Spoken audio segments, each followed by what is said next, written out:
The alarm on my medical console screamed before the girl had even finished walking through the door. I slammed my palm on the silence button, but the warning lights kept flashing red across the entire med bay. 3 of my assistants froze in place. A tray of sterile instruments crashed to the floor behind me. I stared at the screen, then at the young human woman standing in the doorway holding a cup of something steaming and dark, and I understood in that single moment that my entire career had just become a lie. My name is Dr. Velker Nashin, Chief Medical Officer aboard the Coalition transport vessel Quiet Journey. I have 3 hearts, 4 eyes, and 32 standard years of medical experience. I have scanned 14,000 patients from 800 different species. Nothing in my training had prepared me for what the machine was now telling me about the girl who had just walked in. Her name was Lucy Carter. The file said she was 19 standard years old. She was 1 meter and 60 centimeters tall. She was a literature student from Earth, heading to the Coalition Academy on an exchange program. The file said her hobbies were reading, baking bread, and climbing rocks for fun. The file said she was the healthiest candidate in her entire class. The file said nothing, absolutely nothing, about the fact that my machine thought she was a walking disaster waiting to happen. "Am I in the right place?" she asked. Her voice was soft and friendly. She smiled at me with small white teeth. "The officer outside said I was supposed to come here for my entry scan." I could not speak for a full 3 seconds. Behind me, my assistant orderly Pim made a small choking sound. I turned my head just enough to see him pretending to organize a cabinet. His hands were shaking. "Yes," I finally managed. "Yes, please come in, Miss Carter. Please step onto the round platform in the center of the room. The scan takes about 2 minutes. You may stand normally. You do not need to remove any clothing." She walked in. She sipped her drink. She stepped onto the platform and looked around the room with polite curiosity. She did not seem to notice that every single member of my staff had stopped working and was now staring at her. I reset the scanner. I told myself the first reading was a mistake, a calibration error, a software glitch. Perhaps a cosmic ray had corrupted the data stream. These things happened rarely, but they happened. I would run the scan again, get clean numbers, and laugh about this later over a warm broth with my colleagues. I pressed the button. The machine hummed. The blue light swept over her from her feet to the top of her head and back again. The numbers began to fill my screen. The numbers were worse than before. I felt my middle heart skip. I leaned closer to the display. I tapped the screen to zoom in on the bone density reading. The machine was showing me a number that simply could not be correct. Her skeletal structure was registering at 340% of the standard Coalition baseline. That was not a typing error. The decimal point was in the right place. Her bones were, according to my scanner, harder and denser than the armor plating used on Coalition shuttlecraft. I moved to the muscle composition panel. The scanner was flagging a type of muscle fiber it could not identify. It had no name for it in its database. It was simply listing it as unknown structure, advisory, possible sample contamination. But the scanner had checked itself twice. There was no contamination. The mystery tissue was woven through her entire body like strong rope through fabric. I moved to the cardiovascular readings. Her resting heart rate was 42 beats per minute. That sounded reasonable. Then I saw the power output. Her heart at rest was pushing blood through her body with more force than a Brenthi heart at full physical strain. If a Brenthi tried to match her resting output, they would pass out within 1 minute. I heard someone behind me whisper, "Doctor, is the machine broken?" It was Nurse Tilla, my most experienced staff member. She had come to stand at my shoulder without my noticing. She was a Valurian, and Valurians were known for their steady nerves. Her voice was not steady now. "No," I said quietly, "the machine is working perfectly." I continued down the list. Her immune system analysis came up flagged in red. I almost called for a quarantine. The machine had detected over 200 active microbes inside her body. Viruses, bacteria, tiny parasites, things that would end the life of any Coalition citizen within hours. I reached for the emergency button and then I stopped. I looked at the secondary readings. Her body was not fighting any of them. It was simply holding them, like a person carrying a bag of small rocks. She was not sick. These were passengers she had apparently been carrying since birth. They were her normal. "Dr. Velker," Lucy said from the platform, "is everything okay? You look a little pale. Well, I guess more pale than usual. I don't really know what your normal color is. Sorry." "Everything is fine," I said in a voice that I hoped sounded professional. "The scan is still running. Please stand still. You are doing very well." She nodded. She sipped her drink again. The steam curled up around her face. I continued the scan. The neurological section came online, and I stopped breathing entirely. Her reaction time was faster than the measuring equipment could accurately display. The graph auto-rescaled once, then twice. Then it gave up and simply showed her score as a number with a small note underneath reading exceeds standard chart. I had never seen the machine give up before. In 32 years, not once. Her pain tolerance threshold made me sit down in my chair. I did not remember deciding to sit. My legs simply folded. The number on the screen suggested that Lucy Carter could, in theory, sustain physical injuries that would cause any coalition species to immediately lose consciousness, and she would likely keep walking and talking as if nothing unusual had occurred. I looked up at her. She was smiling at Nurse Tilla, waving a little, trying to be friendly. Tilla waved back with the stiff motion of someone whose hand was being controlled by a very nervous puppeteer. I looked back at the screen. I pressed one more button. The final section of the scan opened up, and I saw the last piece of data, and I understood that I had stepped into a situation that my training had never prepared me to handle. Her adrenal response curve, the graph that showed how her body reacted to stress or physical effort. The curve on my screen was not a curve at all. It was nearly a straight vertical line. When Lucy Carter needed to perform, her body did not slowly warm up like ours did. It simply switched on instantly to full capacity and held there for as long as required.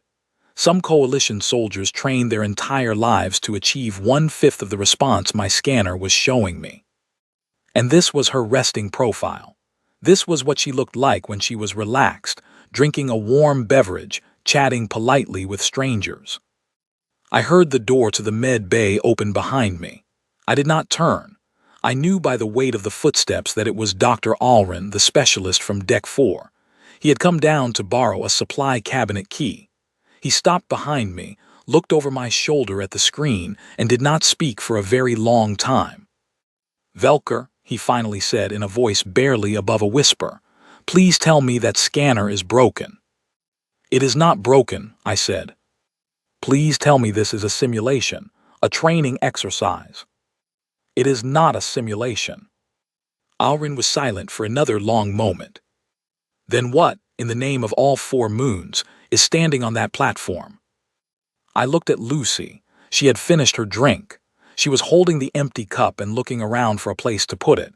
She noticed me looking and smiled again. "Sorry," she said. "Where should I throw this away?" I could not answer her. My tongue felt numb. Nurse Tilla stepped forward and gently took the cup from Lucy's hand. Tilla was trying very hard to appear normal. Her movements were slow and careful, the way a person approaches a sleeping predator they do not want to wake. "I will take that for you, dear," Tilla said. "Please, remain on the platform for just a little longer. The doctor is reviewing your results." "Oh, okay," Lucy said. "Is there anything wrong? I had a checkup before I left Earth and everything was normal." "Normal," Alrin whispered next to me. She said normal. I reached over and silently muted his microphone before he could say anything else. I turned to face her. I needed more information. I needed to understand what I was looking at. The file said she was ordinary. Her own doctor on Earth had marked her as ordinary. But her own doctor on Earth had presumably been another human, and that detail I now realized was extremely important. An ordinary human examining another ordinary human would not see anything unusual. It would be like me looking at another Theshan and commenting that we both had 3 hearts. Of course we did. That was normal. That was the baseline. But in this room, surrounded by 8 different species of medical staff, every one of whom was now staring at her in silent disbelief. Lucy Carter was standing at the center of a quiet storm that she had not yet noticed. "Miss Carter," I said carefully, "may I ask you some personal questions about your health history? It is part of the intake process." "Sure," she said. She sat down on the edge of the platform, swinging her legs a little. "Go ahead." I took a deep breath. I opened a new document on my console. I prepared to take very careful notes. "Have you ever been seriously ill?" She thought about it. "I had the flu once when I was 15. I missed 2 days of school." I wrote that down, 2 days. I would need to ask her at some point to define the word flu. "Have you ever broken any bones?" "Oh yeah. I fell out of a tree when I was 8, broke my arm in 2 places. My mom was really mad because I was supposed to be doing homework. It healed up fine though, like 6 weeks, and I was back to normal." I stopped writing. I looked at her. "You fell out of a tree," I repeated slowly. "Yeah, a big one. The old oak in our backyard. I was trying to get to the top because my brother said I couldn't." "How high was this tree, Miss Carter?" She thought, "I don't know, maybe 15 meters, 20. It was pretty tall." Behind me, I heard Alrin make a small sound like he was in physical discomfort. I did not turn around. "And you broke your arm in 2 places," I continued, writing again. My hand was trembling slightly. "And you healed in 6 weeks." "Yep, easy." I set down my pen. I looked at my screen. I looked at her. She was swinging her legs. She was looking around the med bay with gentle curiosity. She had no idea. She had absolutely no idea what she was. "Miss Carter," I said, and my voice came out strange. "How was your journey to the ship? Any discomfort? Any effects from the gravity change, the food, the recycled air?" "Oh no, everything's been great," she said brightly. "Honestly, the gravity here feels nice and light. I feel like I could jump really high. And the food is interesting. I don't know what half of it is, but it's been fine. My stomach hasn't complained at all." She smiled at me. She had no idea that nice and light meant the ship's gravity felt easy to her, because it was set at a level that would exhaust most coalition species within a day. She had no idea that the food she was casually eating contained proteins that had caused mild allergic responses in every species that had tried them, except hers. She had no idea that the recycled air on the quiet journey was a careful chemical balance that her lungs were simply filtering out the parts they did not like, without even noticing. I stared at the numbers on my screen. I stared at the girl in my med bay. I understood suddenly and completely that the coalition briefings I had read about Earth and its people had not been exaggerations. They had been soft, gentle, perhaps even hopeful. They had wanted us to believe humans were only somewhat difficult, only somewhat strong. The briefings had been a kindness, a mercy, a lie told to keep us from panicking. I pressed the button to end the scan. The machine chimed pleasantly. Lucy stepped off the platform and brushed off her clothes. "All done?" she asked. "All done," I said quietly. "Great, so am I healthy enough to be on the ship? Everything normal?" I looked at her. I looked at my staff. They were all looking at me, waiting to see what I would say.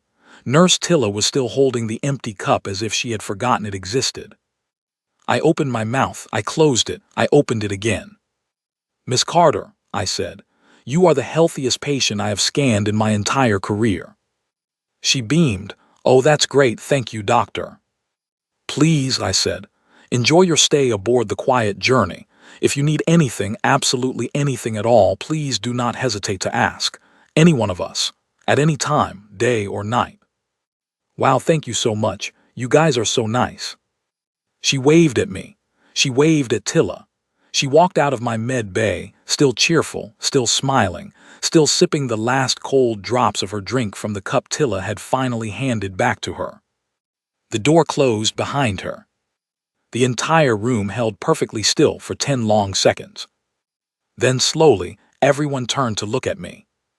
I looked at my screen, at the numbers that could not be real but were, at the species summary line at the top of the report which read, in small neutral letters, Homo sapiens, standard sample, no unusual features detected. Standard. The machine had called her standard. I reached for the ship's internal communication system. I pressed the button for the captain's office. My voice, when it came out, did not sound like my own. "Captain Zurin," I said, "I need you to come to the med bay. Please come alone. And please, for the sake of all of us, please come quickly." I ended the call. I sat back in my chair. I stared at the empty platform where Lucy Carter had just been standing. I thought about the 11 other human students currently aboard my ship. I thought about the 200 more who were scheduled to arrive at the Coalition Academy next month. I thought about the fact that humans, according to their own records, considered Lucy Carter to be a small, gentle, soft-spoken literature student who had never done anything remarkable in her life. And I thought, with a cold and perfect clarity, that the Coalition had made a very, very significant miscalculation. Somewhere in the back of the med bay, someone dropped a second tray. Nobody moved to pick it up. Captain Zurin arrived at the med bay 14 minutes after my call, and he knew before he had stepped fully through the door that something was seriously wrong. I had worked with him for 6 years. In all that time, I had never called him personally for anything short of an emergency involving multiple lives. Now I was sitting in my own office chair with my 4 eyes unfocused, staring at a blank wall, a cold cup of tea forgotten in my hand. "Velker," he said carefully, shutting the door behind him, "talk to me. What is happening?" I did not answer right away. I set down the cup. I stood up. I walked to my console and brought up Lucy Carter's scan results on the wall-sized display. The numbers and graphs filled the room. Zurin stepped closer, his 4 eyes narrowing. He was not a doctor. He was a captain, trained in tactics and navigation, not in medical charts. But he had read enough reports in his career to recognize when numbers were out of place. He read the top line first. Species classification, Homo sapiens, healthy female, 19 standard years old. Then he read the second line. Bone density, 340% of Coalition baseline. He stopped. He read it again. He turned his head slowly to look at me. "Velker," he said, "I do not like the way you are looking at me right now." "Captain," I said, "please continue reading." He did. His eyes moved down the list. Muscle composition flagged unknown. Cardiovascular output exceeding maximum Brenthi exertion levels at rest. Immune system carrying 200+ active microbial passengers, none active. Neurological reaction speed exceeding scanner range. Pain tolerance exceeding scanner range. Adrenal response, vertical curve. He read all of it. He read it twice. Then he sat down slowly on the chair opposite my desk. "Is this a simulation?" he asked. "That is the exact question Dr. Allren asked," I said. "It is not a simulation." "Is the machine broken?" "That is the exact question Nurse Tilla asked. It is not broken. I ran the scan 3 separate times with 3 different calibration settings. The numbers matched every time." Zurin rubbed his forehead with one hand. I could see his mind working. "Who is this patient?" he asked. I tapped my screen. A photograph appeared. Lucy Carter, smiling at the camera, a small, friendly human girl with long brown hair tied back in a simple band. She was wearing a soft sweater. She looked entirely harmless. She looked like someone who would apologize if she accidentally stepped on your foot. "This is Lucy Carter," I said. 19 standard years old. Literature student from the nation of Canada on Earth. She is traveling to the Coalition Academy on the exchange program. Her file describes her as quiet, polite, and academically average. Her hobbies are reading, baking, and recreational rock climbing. Zurin looked at the picture. He looked at the numbers. He looked at the picture again. "Velker," he said slowly, "are you telling me that an average human literature student, according to her own people, produces these kinds of results on our medical scanner?" "Yes, Captain." "What would an above-average human produce?" I did not answer. I did not have an answer. My scanner had already given up once while reading her. I did not want to think about what an above-average human would do to it. Zurin was quiet for a long time. He stared at the display. Then he reached into his jacket pocket and pulled out a small data slate. He tapped it a few times. A series of classified reports appeared on the screen, some with security markings I had never seen before. He was accessing something. "Before this mission," he said, "the Coalition Diplomatic Office gave me a briefing. They gave me a very thick briefing. It was about Earth, about humans. I skimmed it, Velker. I admit it. I skimmed most of it because I thought it was overly dramatic. It had warnings in it, strong warnings, and I thought, surely these are exaggerations. Surely these are worst-case assumptions meant to protect us from any possibility, no matter how unlikely." He tapped the slate again. A page came up. He turned it so I could see. The page was a photograph of Earth's surface. A mountain range, rocky cliffs, harsh winds visible in the blowing snow. In the middle of the picture, tiny against the cliff face, was a human climbing the rock with their hands alone. No ropes, no safety lines, just fingertips on stone hundreds of meters above the ground. "This," Zurin said, "is a hobby among certain humans. They climb cliffs for fun, without safety equipment. The briefing says that the human mortality rate for this activity is only somewhat elevated compared to the general population." I stared at the photograph. My 3 hearts were not beating in their usual rhythm. He flipped to another page. "This is a photograph of a human swimming in an ocean. Do you know what is in the oceans of Earth, Velker?"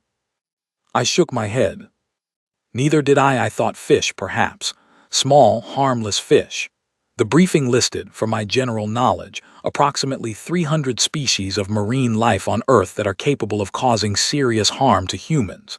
It also listed approximately 20 human activities that involve deliberately entering the ocean with these creatures. For recreation, sometimes for sport, sometimes simply to look at them. He flipped again. "This is a food that humans eat, voluntarily, for pleasure. The chemical extract used to give it its flavor would, according to the Coalition toxicology reference, be classified as a mild chemical agent under Article 9. I looked at the photograph. It was a small red object, innocent, cheerful. "What is it?" I asked weakly. "They call it a pepper. This particular variety is called, in their language, a ghost. They have varieties stronger than this one." I looked at Zurin. He looked at me. "Captain," I said, "why did the briefing not prepare us for this?" "Because, Velker, the briefing was written by the Coalition Diplomatic Office, and the Coalition Diplomatic Office was given its information by a human embassy staff team on Earth, and the human embassy staff team gave them the polite version. The polite version. The version that does not frighten us. The version that presents humans as a reasonable potential ally, an interesting, somewhat unusual cooperative species. They left out many things, I now suspect, because they did not want us to refuse the diplomatic relationship entirely." I sat down. My legs did not feel entirely reliable. "So what do we do?" I asked. Zurin stared at the ceiling for a long moment.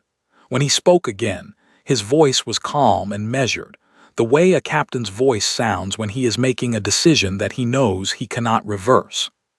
"We do nothing, Velker. We do absolutely nothing. We treat Lucy Carter and her classmates with kindness and respect. We ensure they are comfortable, well-fed, and happy. We answer their questions honestly but calmly. We do not, under any circumstances, allow them to realize that we now understand what they are capable of." "Why not?" He looked at me seriously.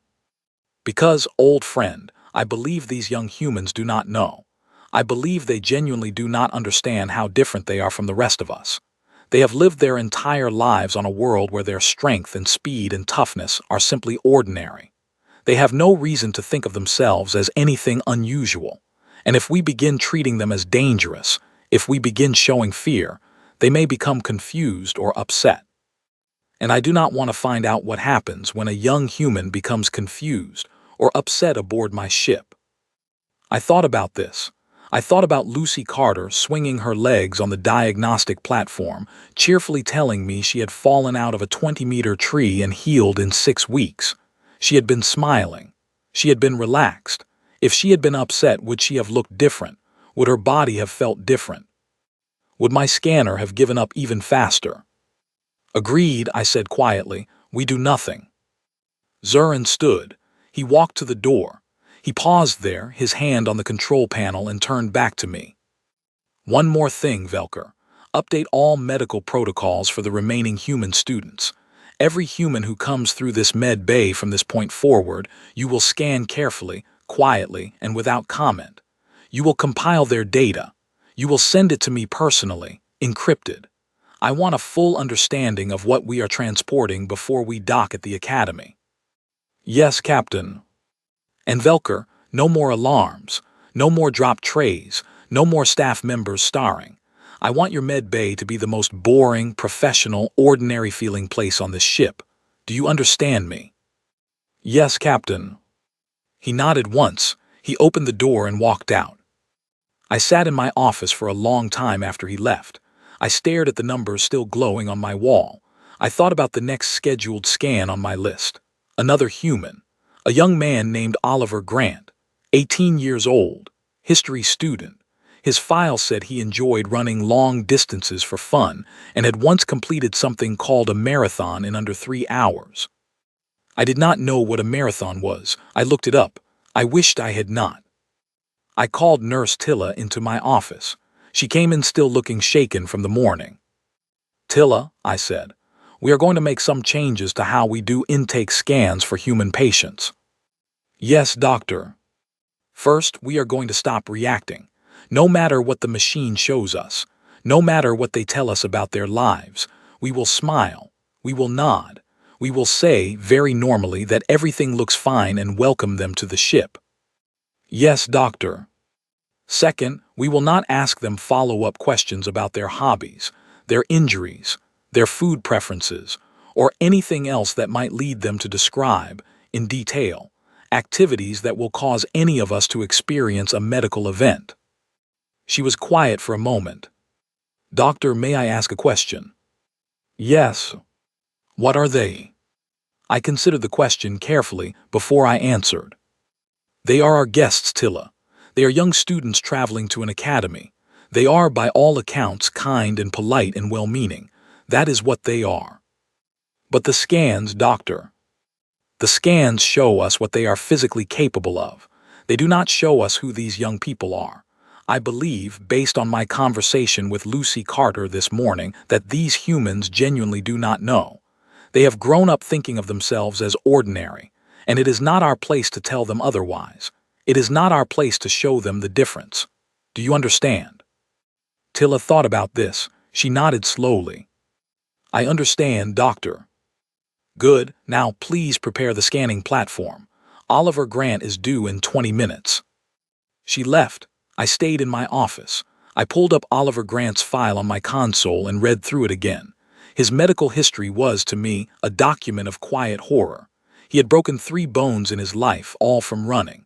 He had once been struck by a small falling rock during a camping trip and had walked 4 hours to the nearest help with a visible injury to his head. He had recovered. He had gone camping again the next summer. I scrolled to the bottom of the file. In the section marked General Observations, his doctor on Earth had written a single sentence.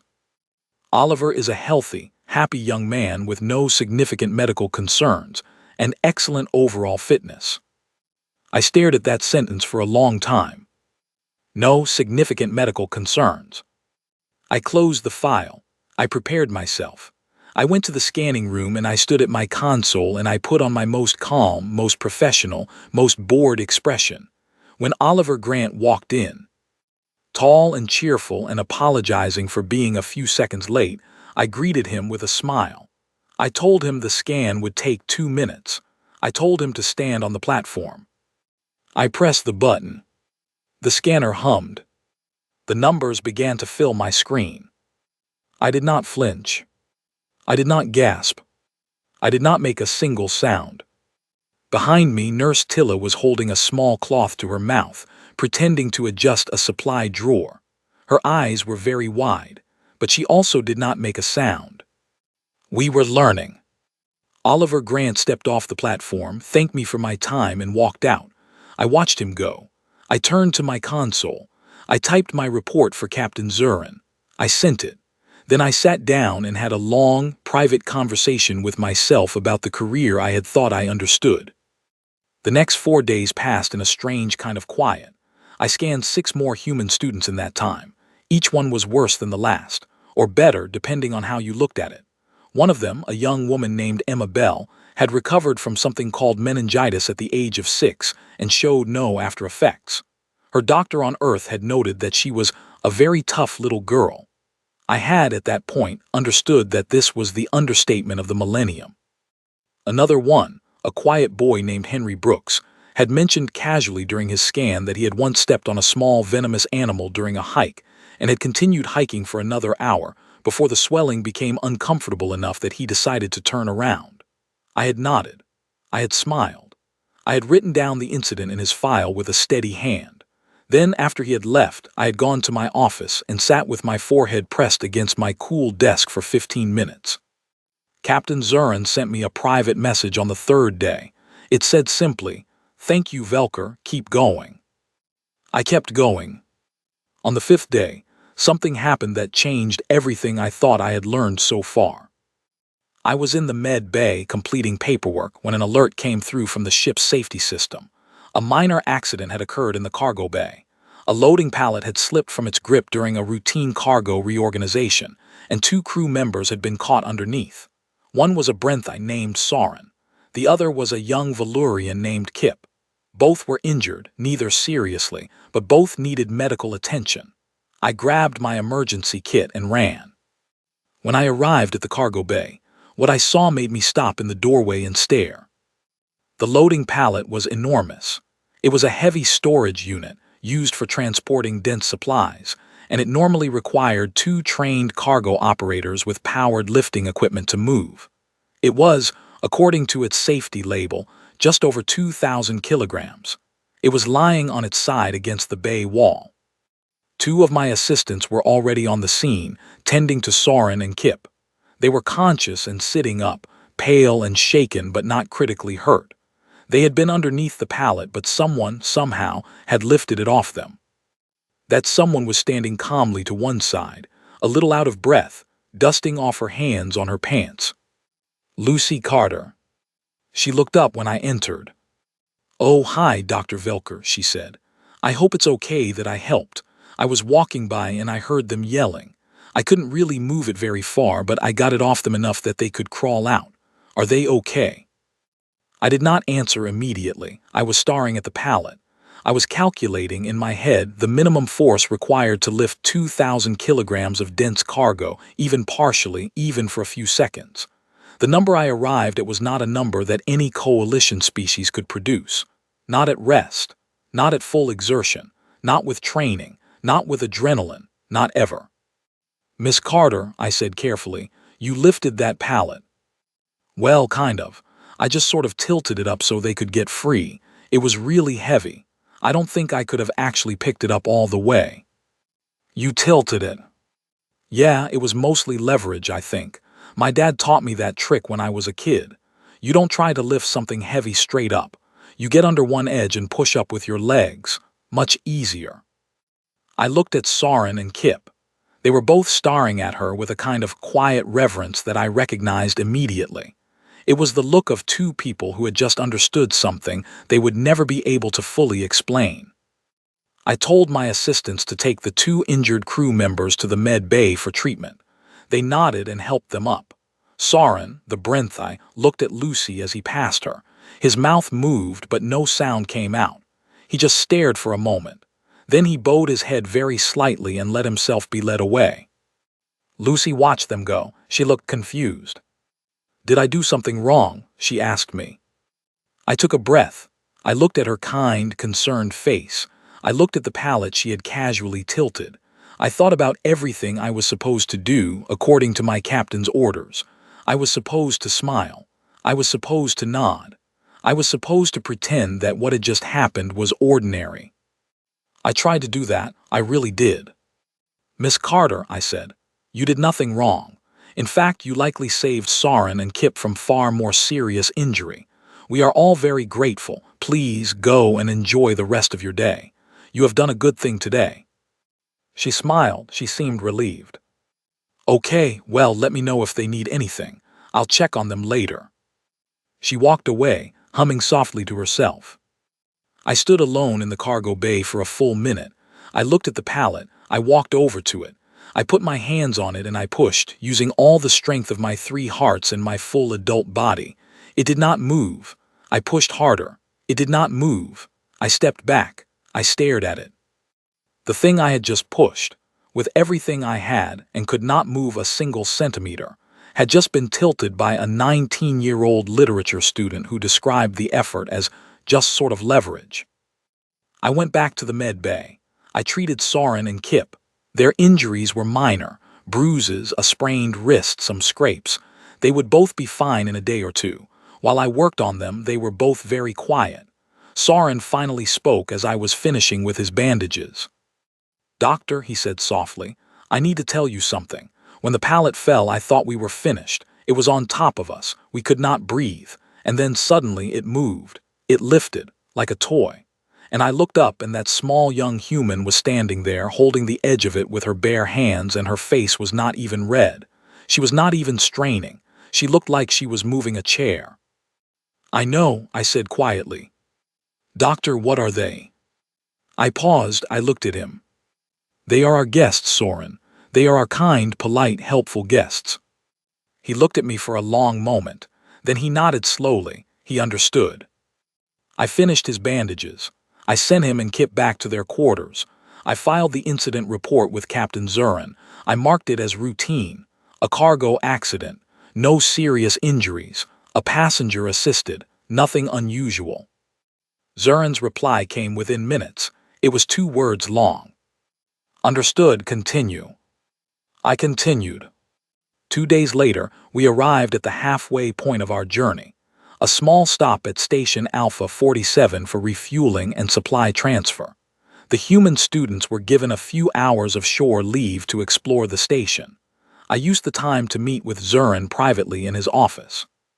"Captain," I said, "we need to talk about what happens when we arrive at the academy." He was pouring himself something warm from a small pot. He turned and raised one of his eyes at me. "What do you mean?" "I mean that if these 11 young humans are arriving at the academy, and 200 more are scheduled to arrive next month, and all of them are like Lucy Carter, then the academy is about to receive a group of students that it is not prepared for. At all. Physically, socially, in every way." Zurin set down his cup. He sat. He gestured for me to sit also. "I have been thinking about this too," he said. "I have been in contact with the Academy's administrative office. I have not told them anything specific, but I have suggested strongly that they make some adjustments to the student housing arrangements, reinforce certain structures, install new safety systems in the training facilities, update their medical protocols." "Have they agreed?" "They have agreed to some of it. They believe I am being overly cautious. They believe my requests are, in their word, excessive. They do not understand why I want the human students to have their own dedicated dormitory wing with reinforced construction." I thought about this. I thought about Lucy lifting a 2,000-kilogram pallet with casual leverage. "Captain," I said, "the Academy needs to know." "If the Academy knew what we know, Velker, they would cancel the exchange program. They would send these young people home. They would possibly decide that humans are too dangerous to welcome into our society, and they would close all diplomatic channels with Earth. Do you understand what that would mean?" I thought about it.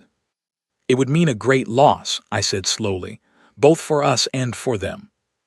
It would mean the end of one of the most significant first contacts in Coalition history, based on numbers on a medical scanner, based on fear. These young people have done nothing wrong. They have been kind. They have been curious. They have been polite.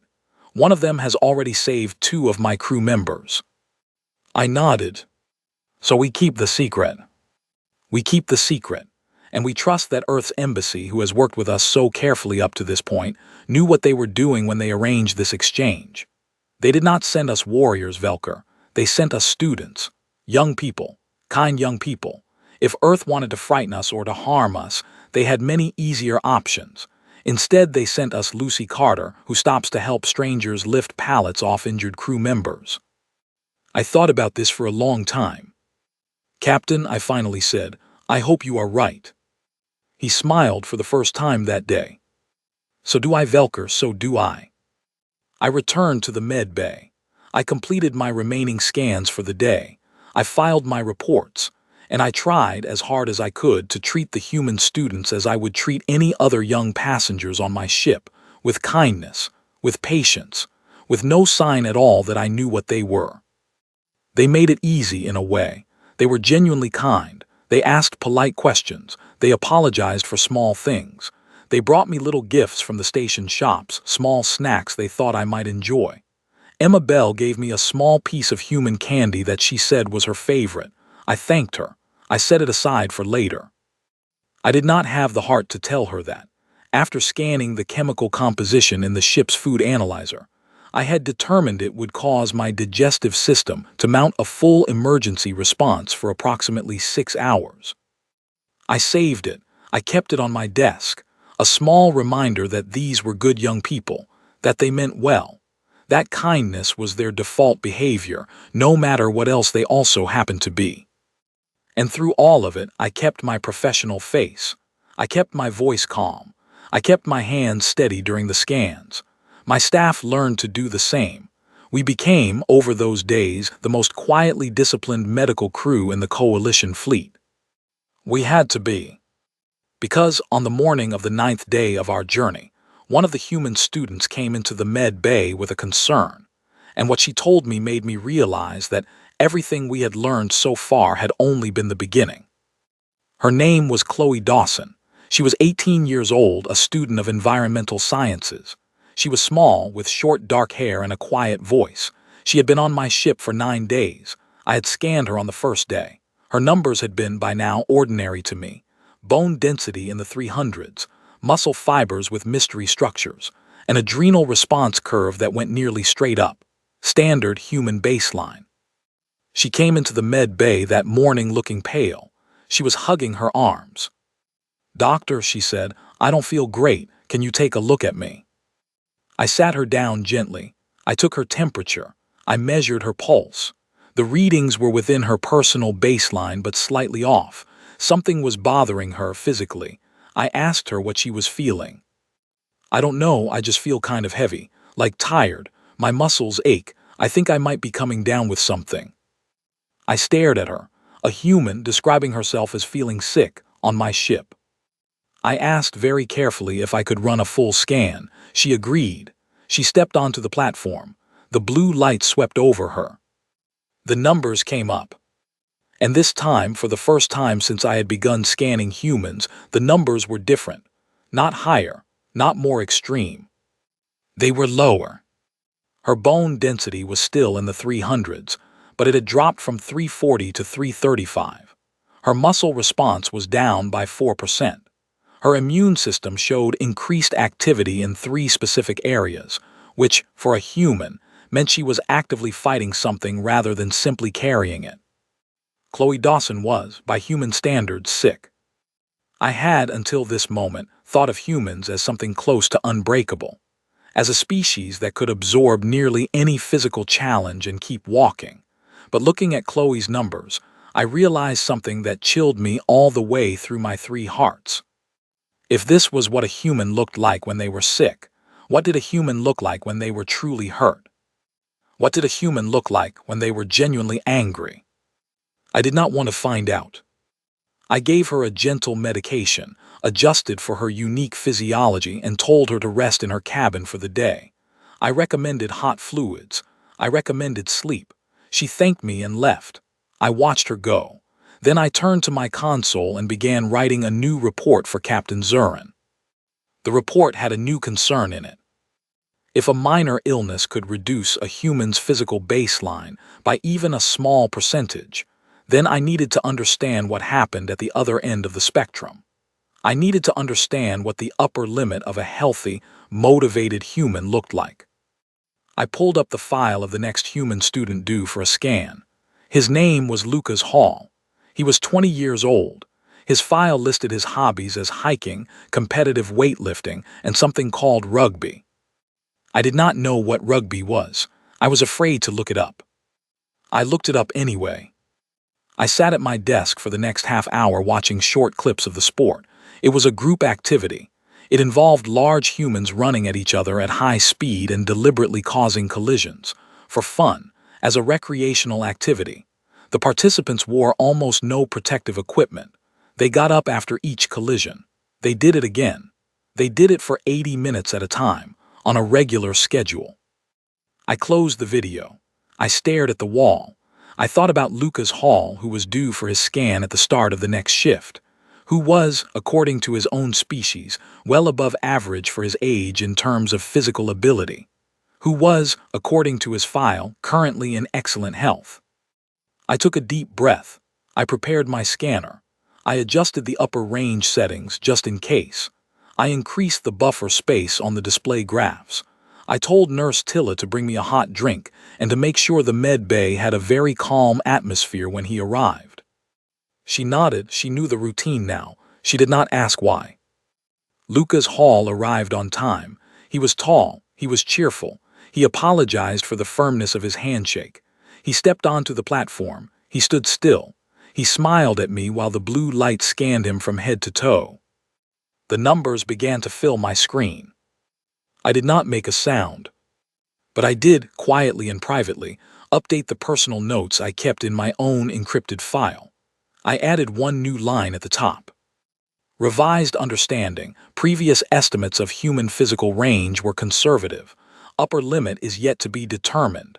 Recommend caution. Recommend respect. Recommend continued kindness. These are good young people. Let us hope they remain good young people for the rest of their lives.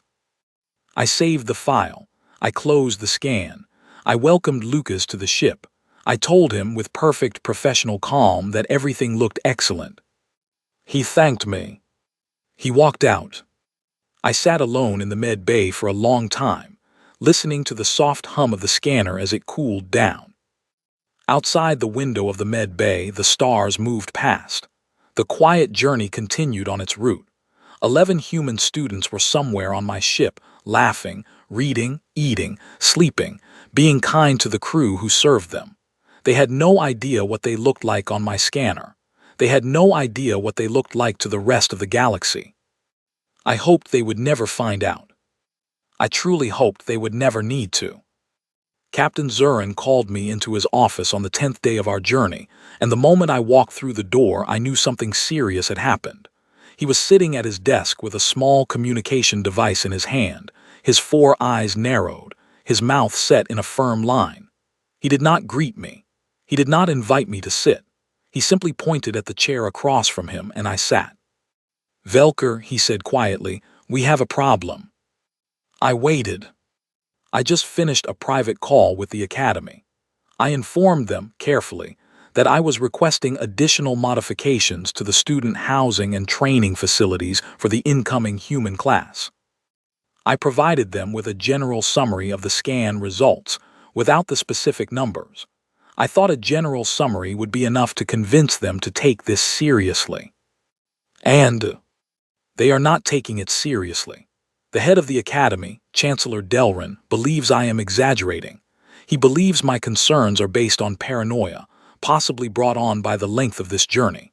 He reminded me, in very polite language, that I am a transport captain, not a medical expert, and that the Academy's own staff will conduct their own assessments of the incoming students upon arrival. He declined my request for further modifications. I thought about this for a moment. "Captain, did you send him the actual scan data?" "I sent him the summary reports, the general indicators, the flagged anomalies. He reviewed them and determined that the scanners on my ship must be out of calibration. He suggested I have them serviced when we dock." I stared at him. "He thinks my scanners are broken." "He thinks your scanners are broken." I rubbed the bridge of my nose with 2 fingers. I thought about the 3 separate calibration tests I had run on my scanner after Lucy Carter's first scan. I thought about the fact that every human student I had scanned since then had produced similar or more extreme results. I thought about the pallet she had lifted in the cargo bay. I thought about Luca's haul. "Captain," I said, "this is going to be a very serious problem." "Yes, it is." "What do you want me to do?" He looked at me for a long moment. Then he reached into a drawer of his desk and pulled out a small data slate. He slid it across to me. "I want you to prepare a full, detailed medical report on every human student aboard this ship. Include every specific number, every unusual reading, every flagged anomaly. I want you to write it in the most careful, professional, and undeniable language you can manage. I want it to be a document that even Chancellor Delrin cannot dismiss. I want graphs, charts, comparisons with coalition baselines, everything. And then, when we dock at the Academy, I want you to present this report directly to the Academy's chief medical officer, not to the Chancellor, to the medical officer, a Dr. Velker, someone who will understand what they are looking at." I nodded slowly. "That is a good plan, Captain. It is the only plan we have. If the Academy begins classes without any preparation, I am concerned about what may happen. Not because I believe the humans will cause any harm deliberately. I believe they are kind, but I have seen with my own eyes what one of them can do by accident, with a cargo pallet, with good intentions. I do not want to imagine what an entire classroom of them could do, moving freely, without anyone understanding what they are." "Yes, Captain." I stood up. I took the data slate. I went back to my med bay to begin the report. I worked on it for the next 2 days. I gathered every scan. I organized every file. I compiled every note. I wrote a narrative summary at the beginning, and then I let the data speak for itself through the rest. I included everything. Lucy Carter's fall from the 20-meter tree, Oliver Grant's marathon, Henry Brooks' venomous animal incident, Chloe Dawson's mild illness and what her slight decline looked like. Luca's Hall scan results, with the scanner's buffer-exceeded warnings clearly highlighted. I included the cargo bay incident. I described exactly what Lucy had done. I provided my own calculation of the minimum force required to tilt the pallet. I provided comparisons with every known coalition species. I noted quietly that no coalition species had ever produced that level of force at rest on a documented record. I finished the report on the morning of the 12th day. It was 140 pages long. I sent it to Captain Zurin for review. He read it in full in one sitting and sent me a message afterward that said simply, "Well done. Prepare yourself for the presentation." I prepared. We arrived at the Academy on the afternoon of the 14th day. The docking procedure took 3 hours. The ship systems aligned with the station. The airlocks connected. The students began gathering their belongings, laughing and talking in the corridors, excited to begin their studies. I watched them from the med bay windows as they assembled with their bags in the main passenger hallway. They looked so young, so ordinary, so harmless.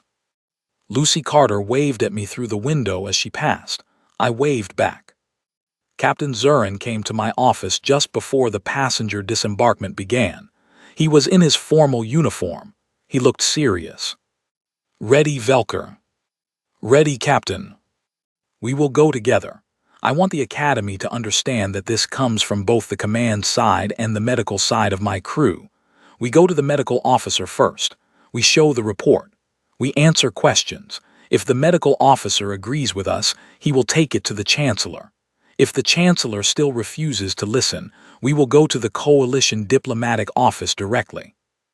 I nodded. I picked up my data slate. I followed him out of the med bay. We walked through the ship. We passed the human students as they gathered their things. A few of them greeted us cheerfully. Lucy Carter paused to thank me personally for the care I had provided during the journey. She said I had been very kind. She said she hoped I would visit the Academy sometime. I told her I might. We disembarked. We walked across the docking bridge. We entered the Academy's main arrival terminal, a huge open space with high ceilings and living plants growing along the walls. A team of Academy staff was waiting to greet the students. They looked thrilled. They were smiling. They were holding up welcome signs with the students' names on them. It was a scene of warm, innocent excitement. Zurin and I walked past all of it, making our way to the medical wing. A young assistant led us to the office of Dr. Marin Tholes, the Academy's chief medical officer. Tholes was a tall, elderly Brenthi with gentle eyes and a calm voice. He greeted us politely. He invited us to sit. He offered us warm beverages. We accepted. Then Zurin spoke. "Dr. Tholes," he said, "we have brought you a report. It concerns the human exchange students who just arrived. Before you conduct your own assessments, we strongly recommend you review our findings. They will change how you prepare your facilities, your staff, and your protocols." Tholes looked surprised but not dismissive. He nodded. He accepted my data slate. He began to read. He read in silence for almost 40 minutes. Neither Zurin nor I spoke. We sat patiently and waited. I watched his face. I saw his eyes widen at certain pages. I saw him pause, read something again, and then continue. I saw him set the slate down once, rub his forehead, and pick it up again. When he finished, he set the slate down very carefully on his desk. He looked at us. "Captain Zurin, Dr. Velker, I need to ask a question, and I need you to answer me with complete honesty." "Of course," Zurin said. "Are these readings real?" "They are real," I said. "I ran every scan personally. 3 calibration tests were performed after the first patient. Every scan since then has been conducted with a freshly calibrated instrument. The data is accurate." Tholes looked at the slate. He looked at us. "Dr. Velker, I have read your report. I understand what you are telling me, but I need you to understand what I am about to tell you. The Academy is not prepared for this, not remotely. The student housing has standard-grade flooring, standard-grade door frames, standard-grade furniture. Our athletic facilities have standard safety equipment. Our training dummies are rated for Brenthi maximum output, not for whatever this is." "That is exactly why we came to you first," Zurin said. "We need you to take this to the Chancellor. We need you to make him understand." "The Chancellor has already rejected your modifications request, Captain." "I know, but you are a doctor. He may listen to you." Tholes was quiet for a long time, then he stood. He walked to his window. He looked out at the terminal where the human students were still being greeted by the welcome committee. He watched them for a while. He turned back to us. "I will take this to the Chancellor myself. Tonight, I cannot promise he will listen, but I will try my best. In the meantime, I will begin quietly implementing what modifications I can authorize on my own. Reinforced flooring in the human dormitory wing. Higher grade furniture. New medical protocols. I will not wait for him to agree." "Thank you, Dr. Tholes." "Do not thank me yet. This may still go badly. But at least now I know what we are dealing with." We left his office. We walked back through the terminal. The students were gone now. Escorted off to their new quarters, the terminal was quiet. The welcome signs had been taken down. Zurin turned to me as we walked. "Velker, I think we did everything we could have done." "Yes, Captain." "Now we wait." We waited for 3 days. During that time, the quiet journey was scheduled to remain docked at the Academy for routine maintenance and resupply. The students were being integrated into their new classrooms. We heard nothing. No emergencies. No alarms. No calls. It seemed the first few days were going smoothly. Then, on the evening of the 3rd day, I received a private message from Dr. Tholes. It said only, "Can you come to my office? Something has happened." I went. Tholes was waiting for me. He looked tired. He looked like he had not slept well. "Dr. Velker, please sit." I sat. "I need to show you something." He pulled up a video on his desk display. It was footage from the Academy's physical training facility taken earlier that day. I recognized some of the faces in the room. Lucas Hall was there. So was Emma Bell, Oliver Grant, 4 or 5 other human students I had scanned personally. They were in a training session. They were learning to use the Academy's standard athletic equipment. An instructor, a Valurian, was demonstrating how to use a resistance machine. the kind designed for the upper range of coalition athletic performance. The instructor was showing them how to set the resistance to an appropriate level for young students. She set the machine to level 3. She demonstrated the exercise. She invited Lucas Hall to try. Lucas Hall stepped up. He looked at the machine. He looked at the instructor. He smiled politely. He reached out and he adjusted the resistance setting. He did not set it to level 3. He set it to level 30, the maximum, the level reserved for coalition professional athletes at peak competition readiness. The instructor's eyes widened. She began to say something. She began to wave her hands. Lucas Hall performed the exercise 20 times without apparent effort. He set the equipment down gently. He thanked the instructor for the demonstration. He asked if there was a higher resistance option. The video ended. I stared at Tholes. I did not speak. "Dr. Velker," he said quietly. Lucas Hall did not mean any harm. He was trying to match what he thought was an appropriate workout level. He was used to his training routines at home. He thought level 3 was, in his own words afterward, the warm-up setting. "Is the machine damaged?" "The machine is fine. The machine is rated for 30. What is damaged is the instructor's confidence in her ability to teach this class. She is currently in my office, sitting down, drinking something warm, and asking me what she is supposed to do with a classroom of students who can break the coalition athletic records without noticing." I nodded slowly. "This is only the beginning, Dr. Tholes." "I know. Did you speak with the Chancellor?" Tholes nodded. "I did. I presented your report. He read it. He understood. He apologized to me, personally, for his earlier dismissiveness. He authorized all of Captain Zurin's original modifications, effective immediately. Additional staff are being reassigned to the human wing. The training equipment is being upgraded. The housing furniture is being replaced with reinforced models." "That is good. That is necessary, but it is not enough." "What do you mean?" Tholes leaned forward. He looked very serious. "Dr. Velker, we can reinforce our equipment, we can upgrade our facilities, we can train our staff, but we cannot train ourselves to stop being afraid. And if our students sense that fear, they will wonder why. They will ask questions. They will notice the careful way we treat them. They will begin to understand slowly that they are not ordinary here." "Yes. And when they understand that, Dr. Velker, I do not know what they will do." We sat together in silence for a long moment. "Tholes," I said, "I believe they will continue to be kind. I have met them. I have scanned them. I have watched one of them save 2 of my crew members from a cargo accident, and I have watched another of them give me a small snack because she thought it would brighten my day. They are good young people." "Yes, they are." "Then perhaps, if we treat them with respect and honesty, they will understand. Perhaps we can talk to them together and explain what we see. Perhaps they will help us figure out how to adjust." Tholes considered this. He smiled slightly. "That is an optimistic idea, Dr. Velker." "I am an optimistic doctor." "Perhaps we will try it. Perhaps I will speak to Captain Zurin about arranging a careful, private meeting with a few of the senior human students.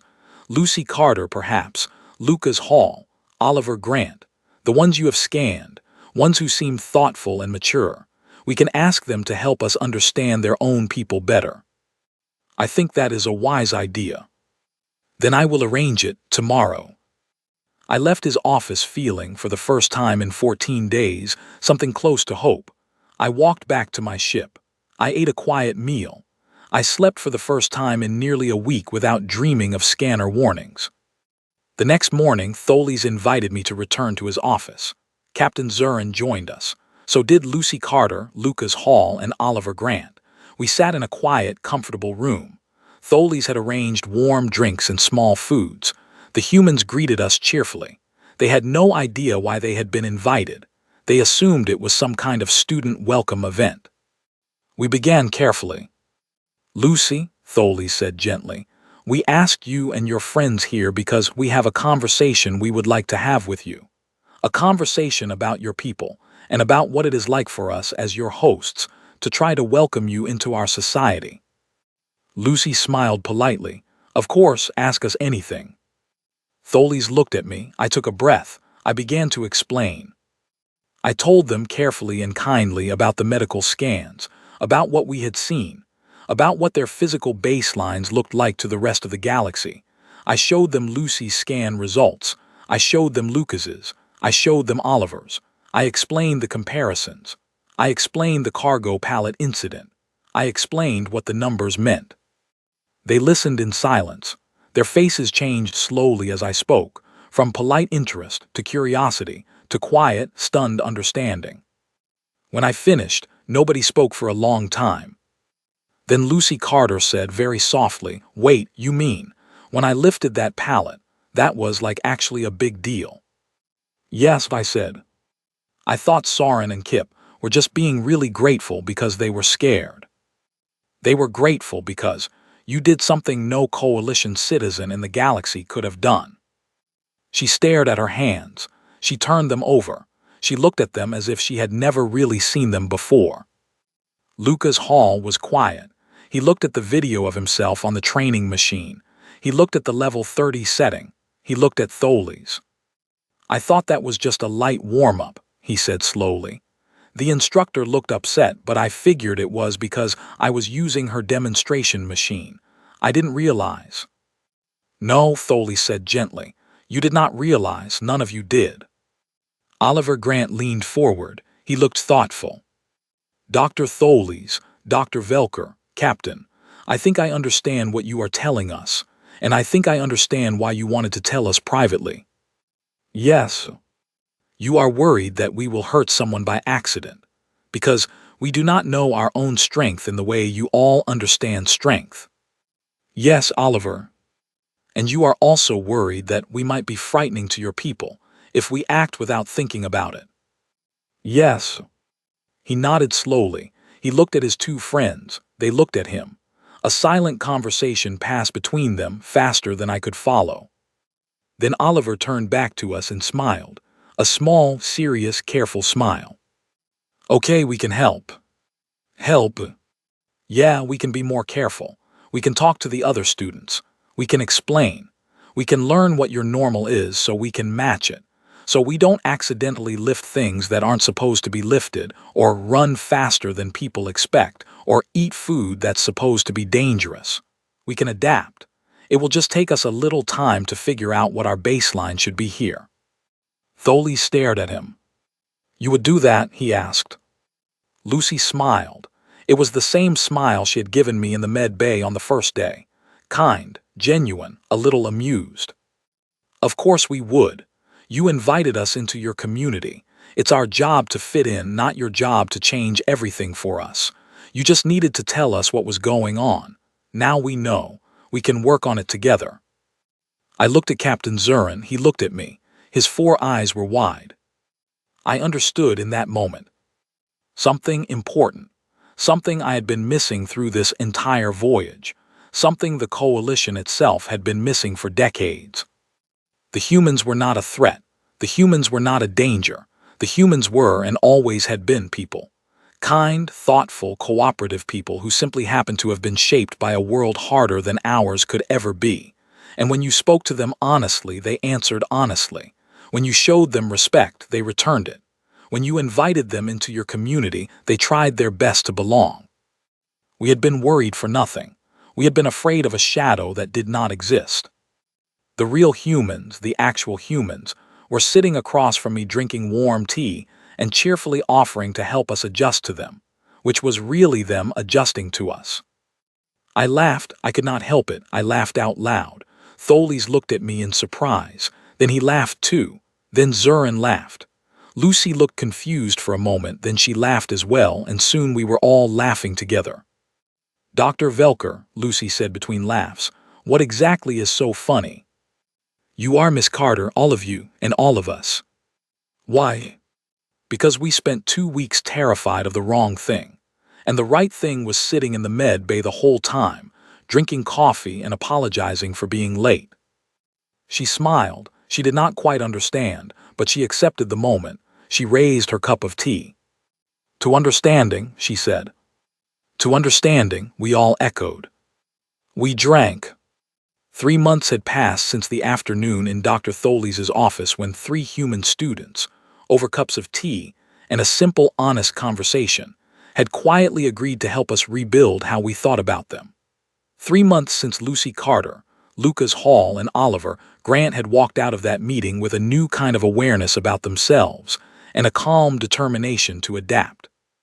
In those 3 months, more had changed than I could have imagined when I first ran that initial scan on a small 19-year-old girl holding a cup of something hot and dark. I had remained at the academy as a visiting medical consultant. Captain Zurin had returned to his duties aboard the Quiet Journey, but not before recommending that I stay on to help. The academy had accepted my offer gratefully. The Coalition Diplomatic Office had quietly approved my transfer.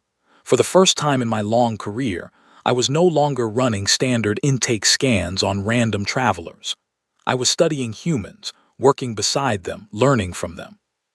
And the humans were studying us just as hard. They had done exactly what Oliver Grant had promised. They had adjusted. It had not been easy, but they had been patient and clever about it. Lucy had started carrying a small counter in her pocket, and every time she lifted something, she would glance at its label and consciously use only a fraction of her normal strength. She would practice, alone in her quarters in the evenings, picking up objects of different weights and learning what each one should feel like to a coalition person. She would laugh about it afterward, showing me calluses on her fingers from trying to hold cups and tools with only the amount of grip they were designed to handle. Lucas had visited the athletic facility every day for the first 2 weeks. He had asked the instructor, patiently and respectfully, to tell him what a proper workout looked like for the average coalition student. He had then deliberately trained at a lower level for the entire 3 months. He said it was boring. He said his body did not feel properly challenged. But he said he understood why, and he kept doing it. And eventually he began to understand the rhythm of coalition exercise culture. He even started coaching some of the other coalition students, gently, respectfully, as a peer rather than a superior. Oliver Grant had done something different. He had become a kind of bridge. He had spent his time in conversation with coalition students, asking them questions, listening carefully, learning. He had explained human things in terms that coalition students could understand. He had translated coalition social customs back to his fellow humans. He had made himself useful in a dozen small, quiet ways, and he had become, without ever trying to, one of the most popular students on campus. The other human students had followed the pattern.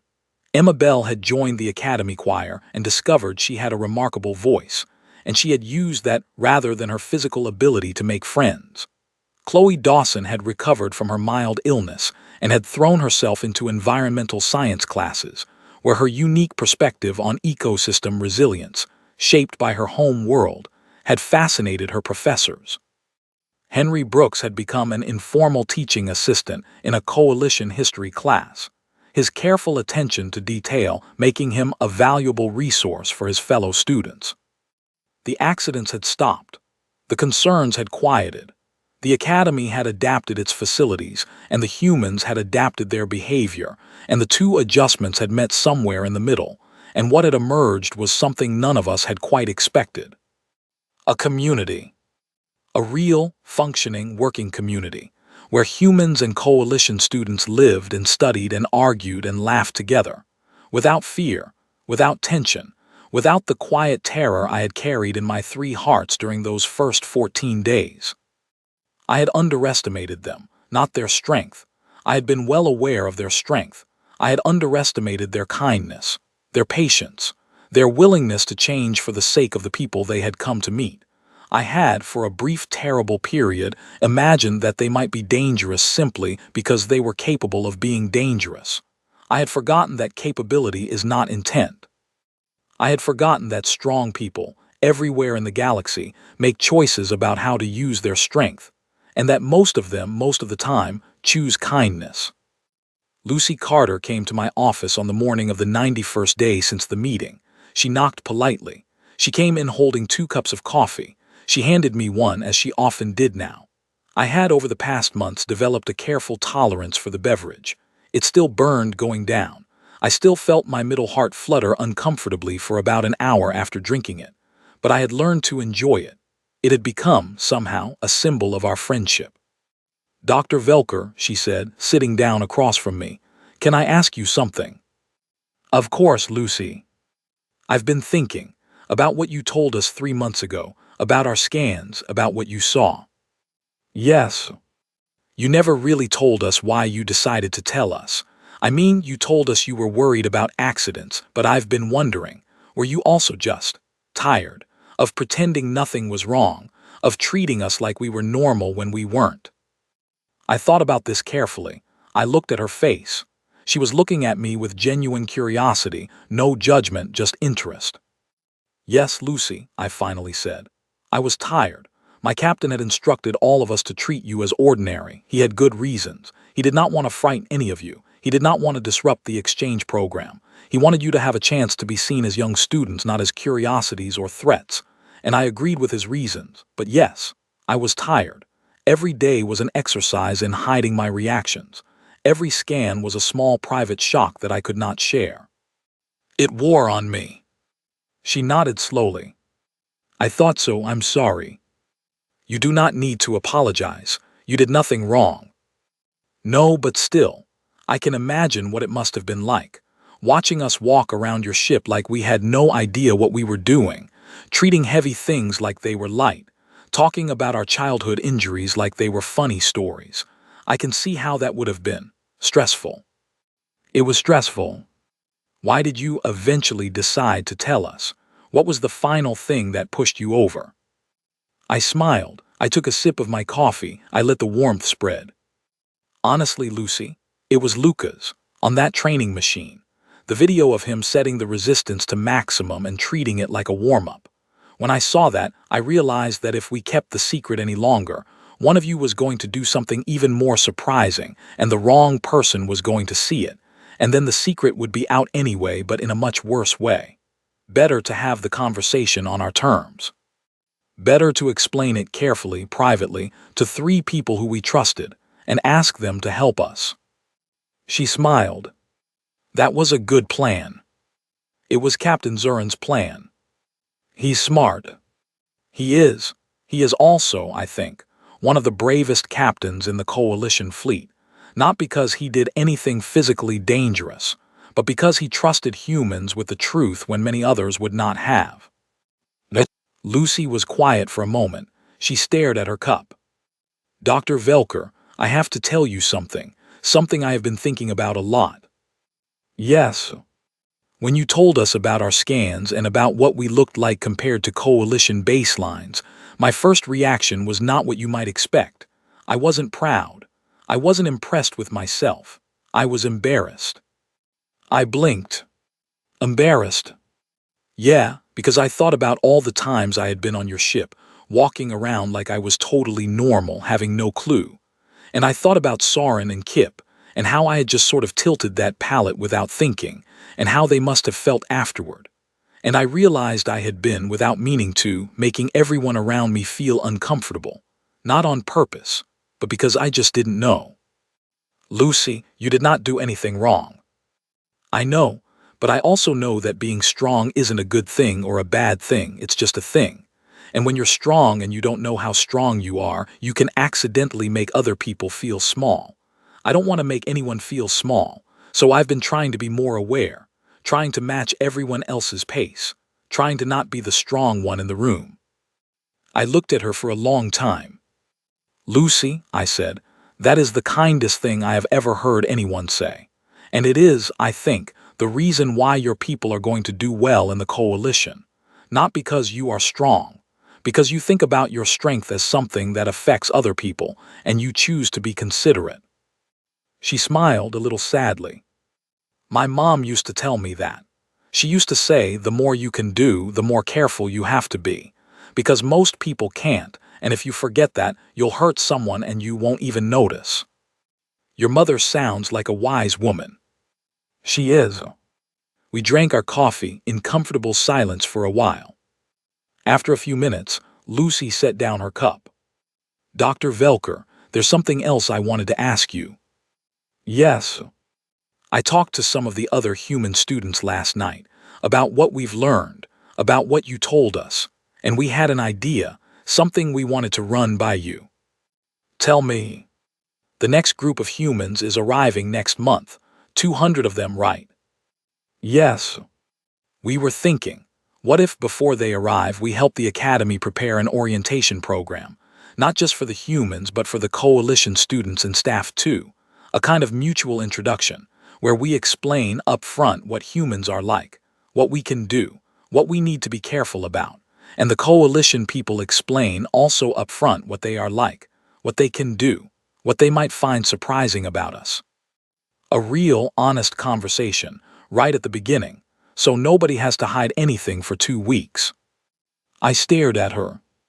Lucy, I said slowly, that is a brilliant idea. Do you think the Academy would go for it? I think Dr. Tholes would be delighted. And you? I would be honored to help. She grinned. Awesome, I'll put together a proposal. We can present it together. You and me and Oliver and Lucas and Dr. Tholes, a whole team. We'll make it so good they have to say yes. I believe you will. She stood up, she stretched. She picked up her now empty coffee cup. I should go. I have a class in 20 minutes. Coalition literature. I'm reading this amazing poet. Did you know about her?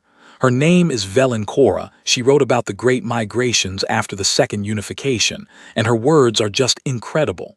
I'm going to write my thesis on her. I know of her. She is one of the most important writers in Brentha history. I know, she's amazing. I don't know why humans haven't been reading her work for years. I'm going to translate a book of her poems into English when I get home. Earth needs to know her. Earth will be lucky to have her. Yeah, we'll see. She paused at the door. She turned back. Dr. Velker, thank you for the scans, for the conversation, for treating us like people even when you were scared of us. I was never scared of you, Lucy. You were a little. A little, perhaps. But you told us anyway. That's what matters. She left. The door closed softly behind her. I sat at my desk for a long time. I finished my coffee. I stared at the window where the Academy's garden stretched out under the gentle sunlight of the station's artificial day cycle. I could see human and coalition students walking together, talking, laughing, occasionally pausing to look at a flower or a bird or the view of the stars beyond the dome. I thought about the journey that had brought us here. I thought about the first scan, when my machine had screamed and my staff had frozen, and I had understood that everything I thought I knew was suddenly wrong. I thought about the quiet terror of those 14 days on the quiet journey, when every scan had been a small private revelation, and every casual comment from a human student had made me reconsider my understanding of reality. I thought about Captain Zurin's wisdom, about his decision to trust the truth rather than hide from it, about his insistence that we tell the right people in the right way, about his willingness to challenge the Chancellor's dismissal and keep pushing until the right doctor saw the right report. I thought about Dr. Tholes, who had listened carefully, who had taken action before waiting for approval, who had called the humans into his office for a conversation that changed everything. And I thought about the humans themselves, about Lucy, who had tilted a 2,000-kilogram pallet as casually as I might lift a cup, about Lucas, who had set a resistance machine to maximum and thought it was a warm-up, about Oliver, who had calmly listened to our story and immediately offered to help. They had not been what we expected. They had been better, stronger, yes, but in ways that mattered, stronger in patience, stronger in kindness, stronger in their willingness to change. I thought about what it would be like when Earth and the Coalition fully understood each other, when we had worked together for decades, when humans and Coalition citizens had become regular parts of each other's communities, when the galaxy was larger and more interesting because humans had joined it. I looked forward to it. I opened my data slate. I began to write a new report. This one was not for Captain Zurin. This one was for myself, a personal note, a reflection on what I had learned over the past 3 months, something I might read again someday when I was older and looking back on my career. I titled it simply, On the Kindness of Strong People. I wrote for a long time. I wrote about the first scan, about Lucy's coffee cup, about the moment the numbers had first appeared on my screen and I had understood, without words, that the galaxy I thought I lived in had been smaller than the real one. I wrote about Captain Zurin, about Dr. Tholes, about Oliver and Lucas and Emma and Chloe and Henry. I wrote about the conversations that had saved us all from a disaster we had not known we were heading toward. And I wrote about the lesson, the simple, quiet lesson that I had learned from all of it. Strength by itself is only a quality. It is not good and it is not bad. What matters is the mind that controls the strength. What matters is the heart that decides when to use it and when to hold back. What matters is whether the strong person chooses to lift or to hurt, to help or to harm, to carry or to drop. I had met a girl who could have thrown a cargo pallet across a docking bay if she had wanted to. Instead, she had carefully tilted it up to free 2 injured crewmen, and then asked politely where she could throw away her empty coffee cup. That was the full truth of humans, as I had come to understand them. They were capable of extraordinary things, and they chose, almost always, to use those capabilities gently. I finished my report, I saved it, I closed my data slate. I walked out of my office and through the academy gardens. I found Lucy sitting on a bench with Oliver and Emma, all 3 of them reading books, their heads bent close together in quiet conversation.